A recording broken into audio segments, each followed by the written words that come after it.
If you've ever found English boring or difficult, here's something that might surprise you. The best way to improve your language skills is not by memorizing long lists of vocabulary or studying grammar tables. It's by listening to stories. Stories stick in your mind.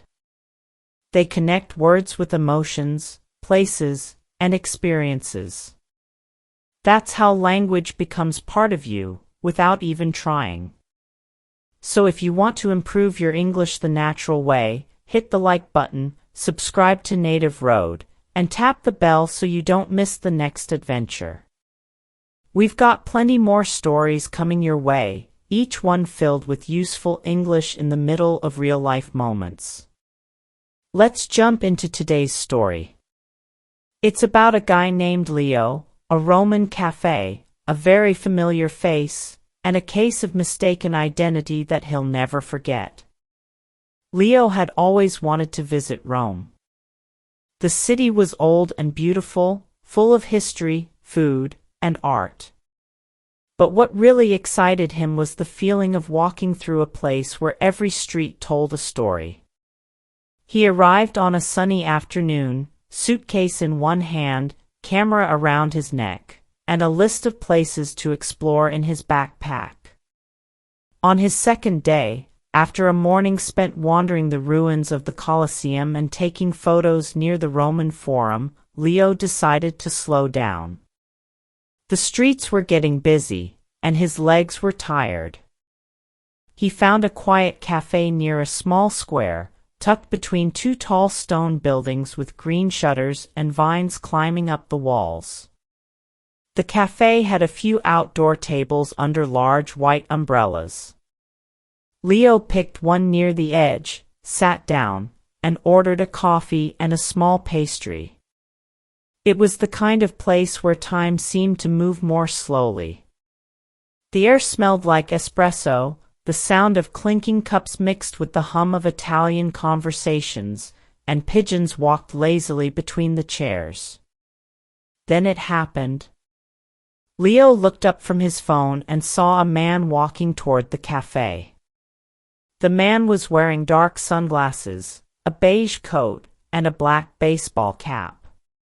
He moved with the relaxed confidence of someone who had nothing to prove. He sat at the table across from Leo, placed a book on the table, and ordered something in a calm, deep voice.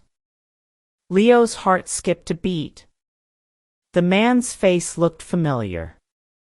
His jawline. His nose. The way he smiled. Leo couldn't be sure, but he looked exactly like Brad Pitt. For a few seconds, Leo froze. His brain started running in every direction. Could it really be him? What would Brad Pitt be doing at a small cafe in Rome? Was he filming something here? Or maybe he just liked to travel quietly, away from the crowds? Leo pretended not to look, but he kept stealing glances. The man opened his book and sipped his coffee. His movements were calm and smooth, just like a movie star's. Even the way he crossed his legs seemed polished. Leo started imagining the story he would tell his friends. I sat next to Brad Pitt in Rome. We had coffee at the same cafe. He nodded at me.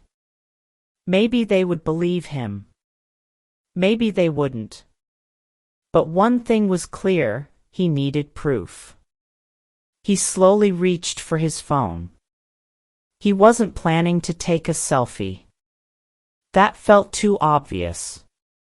Instead, he would try to take a casual photo of his coffee cup, with the famous man blurred in the background. It would look like an accident. Nothing suspicious. He leaned back a little, aimed the camera, and snapped a photo. Click. Then he checked the photo. It was perfect. The mystery man was right there in the frame, head tilted slightly, book in hand. But just as Leo was about to take a second photo, something changed. The man took off his sunglasses and reached into his bag for a napkin. And in that moment, everything became clear. This man was not Brad Pitt. He looked similar, yes. But once the glasses were off, the illusion disappeared. His eyes were a different color. His nose slightly wider. His mouth not quite the same. He was just a regular guy with a familiar face, enjoying a coffee like everyone else. Leo laughed quietly to himself. He felt a little embarrassed, but mostly amused. He had spent 10 minutes building a story in his head, imagining the whole scene like a movie. And in the end, it had just been a mix-up. A funny mistake. The kind that makes travel more interesting. He finished his coffee, left a few coins on the table, and walked away, still smiling. That night, when he returned to his small hotel room near the Spanish Steps, he looked at the photo again. The man in the picture still looked a lot like Brad Pitt, but now Leo knew the truth.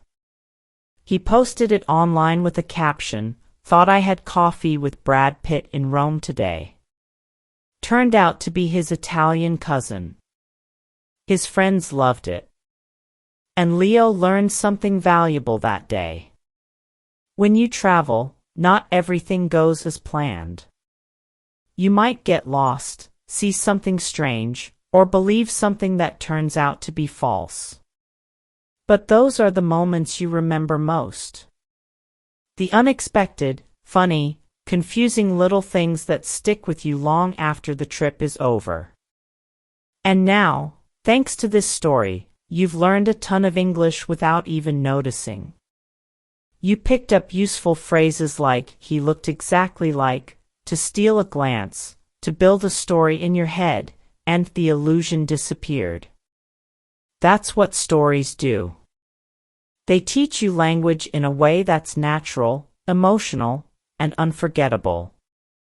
If you enjoyed this story, make sure to like this video, subscribe to NativeRoad, and ring the bell so you never miss the next real-life English journey. And now, we want to hear from you. Have you ever mistaken someone for a celebrity? Or had a funny travel moment that surprised you? Share it in the comments. We'd love to read your story too.